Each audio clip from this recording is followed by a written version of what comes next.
Salut, c'est Thomas Rozek.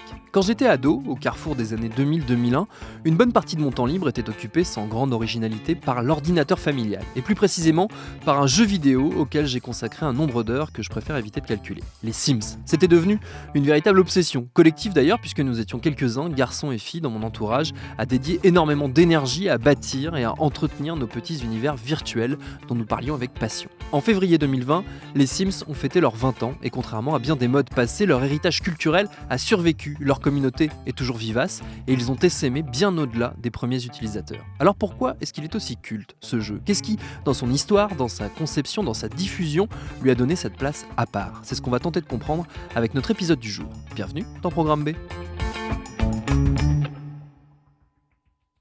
Et cette compréhension, elle sera facilitée par le fait que notre invité est un des spécialistes incontestés des Sims, Lou Lassina-Foubert. Il est social media manager chez Ouest France, il est aussi journaliste pour Gamecult et animateur du podcast La Cartouche.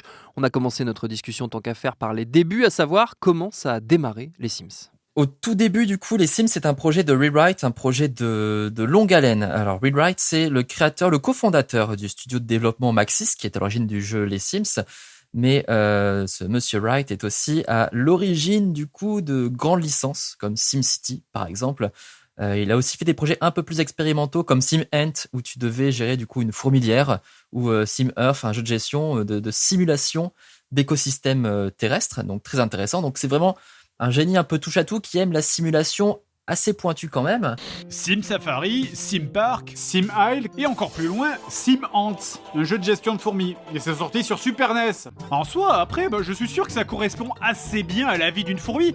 Mais je vous avoue que ramasser des petits pois pendant 2h30, ça peut en lasser certains. Et ce Monsieur Wright a perdu sa maison en fait dans un incendie vers les années, au début des années 90. Et il s'est dit, tiens, ça aurait été super sympa quand même de pouvoir reproduire ma maison à l'identique si j'avais pu l'enregistrer de manière numérique, genre ça aurait été quand même pratique de savoir exactement comme elle était et pouvoir en fait faire un copier-coller, on peut dire. Et de là, il s'est dit, j'ai envie de faire un projet de jeu vidéo où l'objectif, en fait, ce serait finalement d'aménager une maison. Et ça, c'est déjà dès le début des années 90.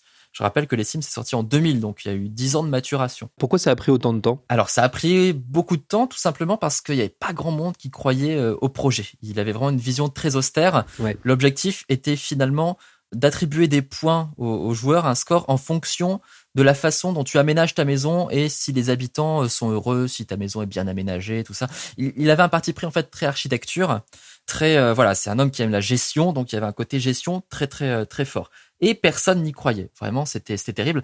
Il y a des clichés assez sexistes aussi. Le jeu vidéo était réservé plutôt aux garçons, on disait. Et là, c'était une maison de poupées virtuelle. En gros, ça n'allait intéresser personne. Et finalement, on l'a quand même trouvé assez sympathique dans son idée. Et puis, c'était en plein, en fait, au pinacle du succès des Sims, de SimCity, pardon. Donc, la licence Sim quelque chose, elle cartonnait. EA, qui venait de racheter Maxis, s'est dit, on va pouvoir capitaliser un petit peu sur la licence et on verra ce que ça donne.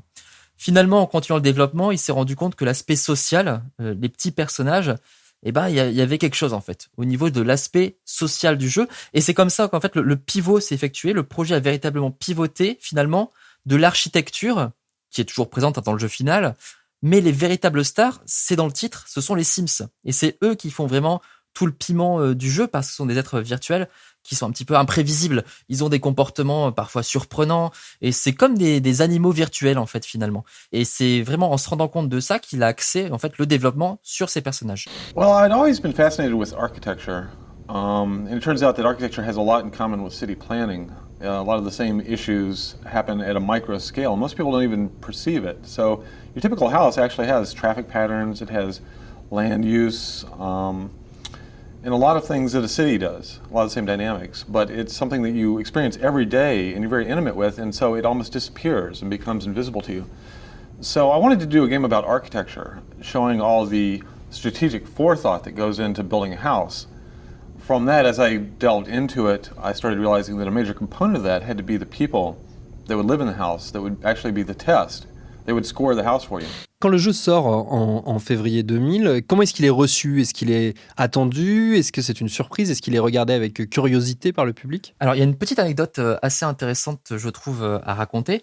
C'est que le jeu passait relativement inaperçu, même auprès de la presse avant sa sortie. À l'E3 1999, du coup, il est présenté un petit peu en marge du salon d'EA. Il s'est passé une petite chose, c'est une chose imprévue encore une fois. Je parlais de l'imprévisibilité des Sims. Là, on est en plein dedans. Il y avait 3 séquences qui étaient présentées en fait aux journalistes, dont une séquence de mariage entre un homme et une femme. Et pendant cette séquence, il y a 2 personnages, 2 femmes, qui se sont embrassées en fait. Donc, on est à la fin des années 90. Le mariage homosexuel n'est autorisé dans aucun pays au monde. L'adoption, j'en parle même pas. Donc, c'était vraiment une autre époque finalement qu'aujourd'hui.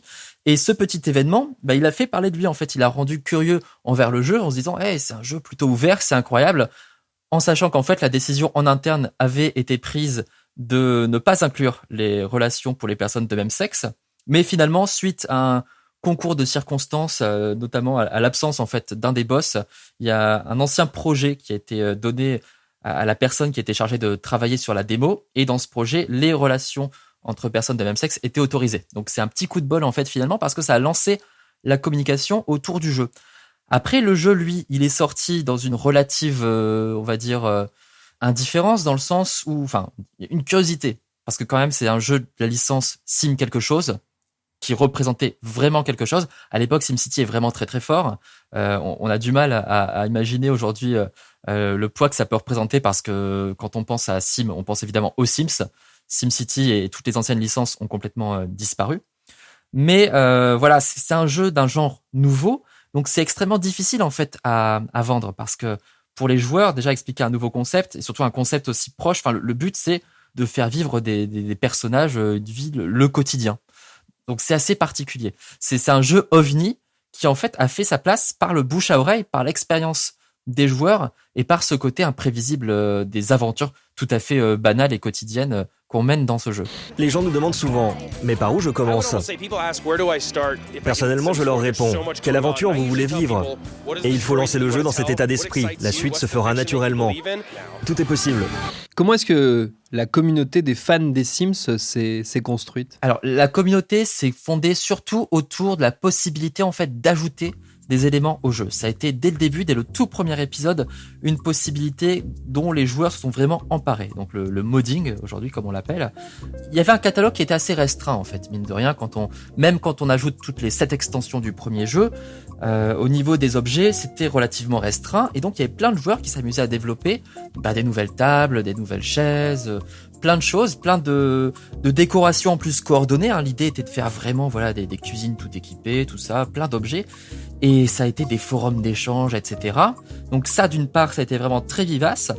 Et d'autre part, c'est un jeu où on est très libre, en fait, finalement. On n'a pas beaucoup de challenge, mais on a beaucoup de liberté.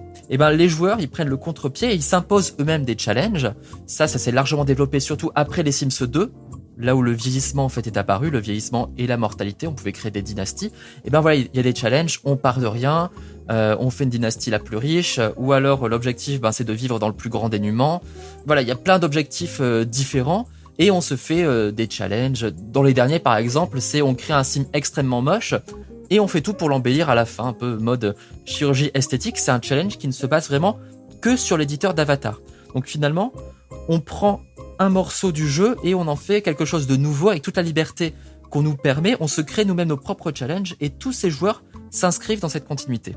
Dans mon souvenir, moi, l'une des clés du succès, en tout cas du premier épisode, c'était le nombre de choses cachées qu'il y avait à découvrir et notamment les codes qu'on se refilait un peu sous le manteau pour accéder à d'autres choses dans les Sims. Alors oui, c'est vrai qu'il y a toujours une foule de codes pour faciliter un petit peu la vie du joueur. Le plus connu étant Rosebud, mais avant Rosebud c'était Claposius. Donc voilà, plein de petits codes pour gagner plein d'argent, pour maximiser les besoins, en fait pour contourner le système de jeu, pour se concentrer justement sur la liberté que permet ces aventures. Et puis chaque extension apportait par exemple une créature différente. On avait des vampires par exemple dans les Sims 2, on a l'abominable homme des neiges, on a des fantômes, on a plein de créatures un petit peu amusantes à croiser. Parfois on peut même les inviter dans le foyer, on peut les épouser, on peut avoir des enfants avec. Donnez une forme sombre à vos créations. Avec ces nouvelles options, transformez vos Sims en vampires séduisants ou vraiment terrifiants. Construisez-leur une maison à Forgotten Hollow et utilisez des pouvoirs surnaturels. Donc c'est toujours des petites choses amusantes, même dans les objets. dans les façons d'utiliser les objets. Il y a une centaine d'objets dans les premières extensions, par exemple, enfin même 50 au début, après ça arrive à 100 dans les premières extensions du premier jeu. Mais le temps de tester tous les objets, toutes les possibilités qui sont très fantasques. Par exemple, il y a un hamster qui arrive dans les premières extensions du premier Sims, qui, si on le nourrit mal, donne une maladie finalement au sim qui va le tuer. Il y a un portrait de clown qui est très moche, mais qui invoque finalement un clown qui va déprimer le sim. Donc c'est plein de choses en fait incongrues qui viennent pimenter le quotidien. C'est pas pour rien que la première extension s'appelle Ça vous change la vie. Donc l'idée c'était vraiment voilà, on va changer un petit peu le quotidien. Et après on part en vacances, après on fait de la magie. C'est à chaque fois des nouvelles histoires en fait à raconter dans cette façon dont les Sims interagissent avec les objets. Et finalement, les Sims c'est simplement un avatar pour le joueur. C'est aussi la façon dont nous on va vouloir interagir, on va vouloir raconter nos histoires. Comment on s'inscrit finalement dans cette façon de raconter des histoires. Est-ce que l'une des clés du succès aussi des Sims, dans la temporalité dans laquelle il s'est inscrit, finalement sa chance c'est d'avoir accompagné l'émergence puis l'éclatement total du web social, des réseaux sociaux? La puissance des réseaux sociaux a été prise en compte très rapidement dans les Sims. C'est-à-dire qu'on a intégré en fait des fonctionnalités sociales dès les Sims 3 par exemple. Donc il y avait des bourses d'échange, des moyens de s'envoyer des messages, des cadeaux, etc. Des petits succès aussi, le principe des succès qui lui est du côté un peu plus gamer.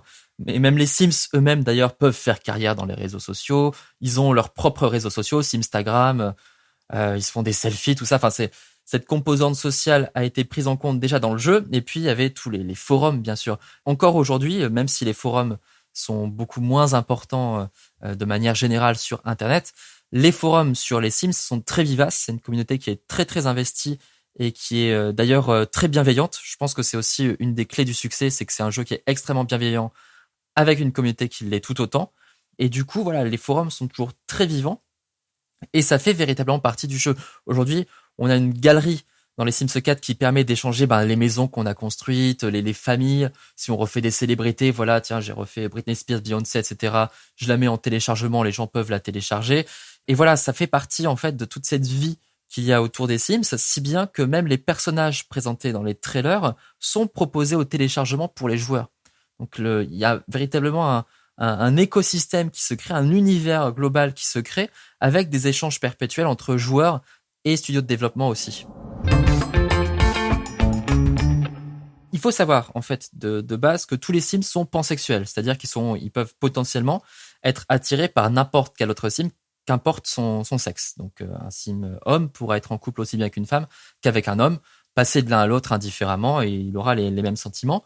La question du mariage homosexuel a été abordée dans les Sims avant qu'elle soit abordée dans le monde et avant même qu'elle soit aussi questionnée aux États-Unis, d'où a émergé le jeu, y compris pour l'adoption. Donc il y a quand même une volonté d'être très en avance. T'as aussi la question de la transidentité qui est complètement intégrée dans les Sims 4. On peut créer une personne de sexe masculin qui peut tomber enceinte et vice-versa, une personne de sexe féminin qui peut rendre un autre Sims enceinte et hommes et femmes peuvent porter indifféremment des tenues d'hommes et de femmes.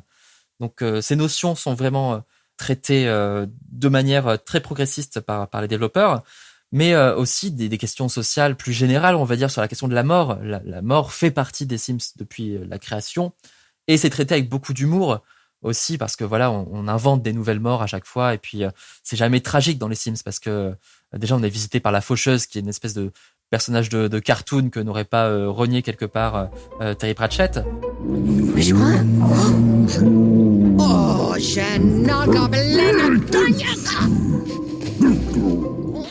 puis on croise ensuite le fantôme de ces Sims, donc ils font un petit peu toujours partie de la famille, on peut même les réintégrer après pour l'anecdote. Et puis les Sims peuvent faire des choses un peu moins recommandables. Ils peuvent être infidèles, ils peuvent être des pickpockets, ils peuvent se battre, mais là aussi avec une version un peu cartoon finalement. Il n'y a pas de sang, il n'y a pas de violence véritablement choquante. Ça va être des claques un peu à la cartoon, c'est une volée de claques avec un bruitage un peu amusant. Cette composante quand même de faire rire à partir du quotidien est tout de même prépondérante. Donc on va pas choquer, on va pas dramatiser, Les Sims peuvent être malheureux, ils ont des deuils, ils sont tristes après un deuil, ils pleurent, ils se réfugient sous la couette. Mais c'est jamais trop, l'emphase n'est jamais trop mise pour que disons pour pas que ça crée de malaise en fait, pour pas que ça soit un jeu plombant finalement. Et ça, ils ont plutôt bien réussi. Ils ont aussi limité le nombre de comportements malsains quelque part. Par exemple, on n'a pas d'agression sexuelle dans les Sims.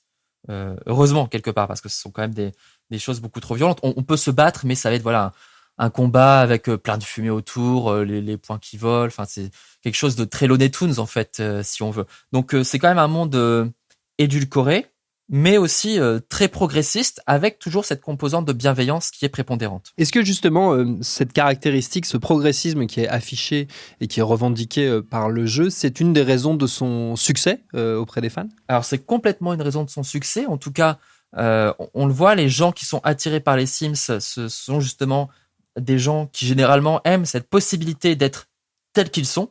C'est l'objectif des Sims, ça, c'est qu'on peut se créer aussi soi-même tel qu'on se voit, mais aussi tel qu'on veut être finalement. Donc ça, c'est une part importante. Mais c'est aussi une part d'une certaine défiance de certains États. Je sais qu'en Russie, par exemple, les Sims, c'est un petit peu plus compliqué. Je crois qu'il y a eu des problèmes de censure, des sorties un petit peu complexes, des notions de PEGI. Donc j'ai pas toute l'histoire en tête, mais je sais que pour les Sims 4, on avait accusé le jeu notamment de faire la promotion de l'homosexualité. Donc c'était pas passé en Russie. Donc voilà. Mais c'est presque un jeu de posture idéologique en fait finalement, sans que ce soit vraiment, évidemment, le jeu est jamais vendu comme ça. C'est un jeu où l'objectif c'est que tout le monde puisse se reconnaître.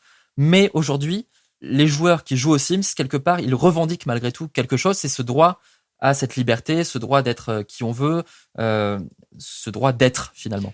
Qu'est-ce qu'il en reste des Sims aujourd'hui ? Parce que le dernier épisode en date, les Sims 4, est sorti il y a quelques années maintenant. Est-ce que la communauté existe encore ? Est-ce qu'il y a un avenir pour les Sims ? Alors la communauté aujourd'hui est plus que jamais vibrante, plus que jamais vivante. Je suis toujours un petit peu fâché avec les Sims, mais je crois qu'ils ont dépassé avec le 4e épisode les 20 millions de joueurs pour l'épisode 4.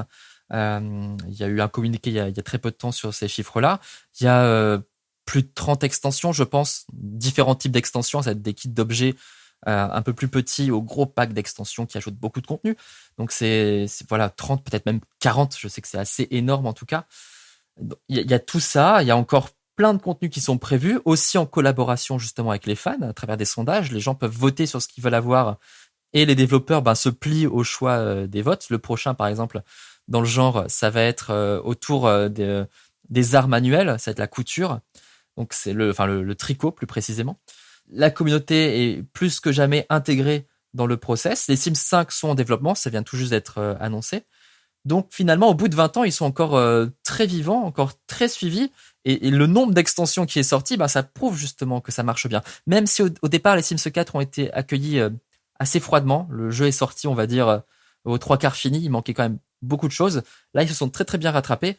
Et avec la foule d'extensions qu'il y a, on a un jeu plus que complet aujourd'hui. Est-ce qu'il y a eu un effet Sims sur le monde du jeu vidéo en général ? Il y a eu plusieurs tentatives, côté jeu vidéo à proprement parler, véritablement jeu vidéo, de copier les Sims. Je pense que l'une des plus connues, c'est Singles, qui, elle, se basait justement sur tout ce que les Sims ne vous montrent pas, c'est-à-dire notamment des sexes et du sexe, même si c'était relativement édulcoré. On va dire ça tient plus de l'érotisme au final que de la pornographie. Donc il y a eu cet essai-là, mais qui s'est pas transformé parce qu'en termes de gameplay, ça suivait pas tout simplement. Mais les Sims, ça fait partie des jeux concepts qui sont véritablement hégémoniques. C'est pas le seul, on pense à Civilization par exemple, qui est à peu près le seul 4X au tour par tour historique. We rise to the challenge and become something greater than ourselves. A civilization. Mais voilà, il y a des jeux comme ça, effectivement, on trouve qu'un seul représentant au final. Est-ce que ça a influencé l'industrie du coup ? Dans un sens, pas vraiment, parce qu'il n'y a pas vraiment d'autres expériences du genre, mais aussi parce est-ce qu'il y a une place finalement pour un concurrent des Sims ? Est-ce qu'on peut faire face à un rouleau compresseur de production, de quantité de contenu comme ça ? C'est extrêmement difficile aujourd'hui de se placer sur le créneau, à moins d'y aller vraiment de manière complètement transversale. Je pense par exemple à Animal Crossing, en fait, finalement, qui est une sorte de simulation de vie, mais avec une vision très différente. On n'est pas du tout dans la gestion du quotidien. On va être plutôt dans une vie onirique, un petit peu de fantaisie avec des animaux qui parlent, tout ça. Donc on est sur quelque chose de beaucoup plus fantasque au final. Donc c'est difficile de voir s'il y a une... ça dépend ce qu'on voit derrière influence en fait finalement. Est-ce qu'il y a une influence culturelle ? Ça c'est indéniable. Je pense que beaucoup de gens connaissent les Sims. Ça me paraît assez évident. Est-ce que pour autant il y a encore beaucoup de gens qui sont prêts à jouer aujourd'hui ? Je sais pas. Je pense qu'en fait, ce qu'il faudra observer, ça va être la sortie des Sims 5. Si les Sims 5 cartonnent, ça veut dire que les Sims 4 ont vraiment réussi à redresser la barre après un démarrage assez compliqué. On sait que là, la communauté, elle est vraiment étoffée maintenant, mais c'est sur une fanbase qui est très investie, qui est vraiment autour de joueurs très acquis à la cause. En fait, finalement, là où les Sims 2 s'étaient vraiment imposés sur un public beaucoup plus large, au final. Et je suis pas sûr qu'à nouveau, les Sims puissent rencontrer ce public aussi large, même avec un 5e épisode. À voir comment ils vont dépoussiérer finalement l'essence de la licence. Par ailleurs, il y a un autre élément de l'univers des Sims qui à lui tout seul est un objet de fascination, c'est leur langage, le Simlish, une langue totalement inventée, quasi intraduisible, à laquelle le site américain The Verge a consacré tout récemment une longue enquête assez passionnante que je vous invite à lire. Merci à Lou Lassina-Foubert pour ses réponses. Programme B, c'est un podcast de Binge Audio préparé par Lauren Bess, réalisé par Adalitel El Madani. Abonnez-vous sur votre appli de podcast préféré pour ne manquer aucun de nos épisodes, Facebook et Twitter pour nous parler, et à demain pour un nouvel épisode.